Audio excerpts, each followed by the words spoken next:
জানো, আজও আমি ডেলি রাত্রে ঘুমানোর আগে তোমার ছবিটা একবার হলেও দেখি। কারণ কি জানো, আজও আমি বেহায়ার মতো তোমাকেই ভালোবাসি। আর কোনোদিন ভুলতে পারবো কিনা তাও জানি না।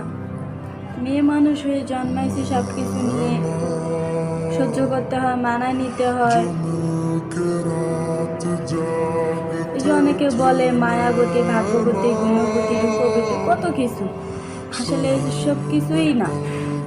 যখন যার চোখে যাকে ভালো লাগে, যার জন্য মনে ফিলিংস, ভালোবাসা জন্মায় না, তখন তার কাছে একটা মেয়ে সব কিছুই হয়ে যায়।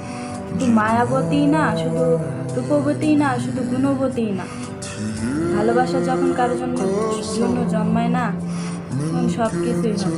কিন্তু আফসোস কি জানো, তুমি আমার কাছে এখনো শখের পুরুষই রয়ে গেছো, কিন্তু আমি তোমার কাছে এখনো কোনো কিছুই হইতে পারলাম না।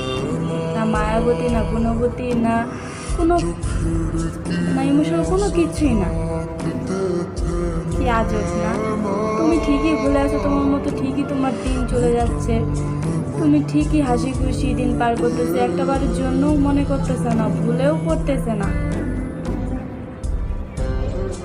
আর আমি হাজার চেষ্টা করি, হাজার রকমভাবে কান্না করি, হাসি খুশিভাবে চলাফেরা করি, একটু সাজগুজ করি, ভিডিও করি।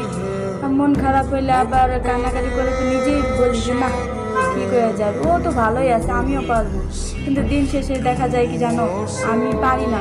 ঠিক ওই রকমটাই হয় আমার সাথে। কেন তুমি ভালো থাকতে পারলে আমি পারবো না কেন? পারতেছি না কেন?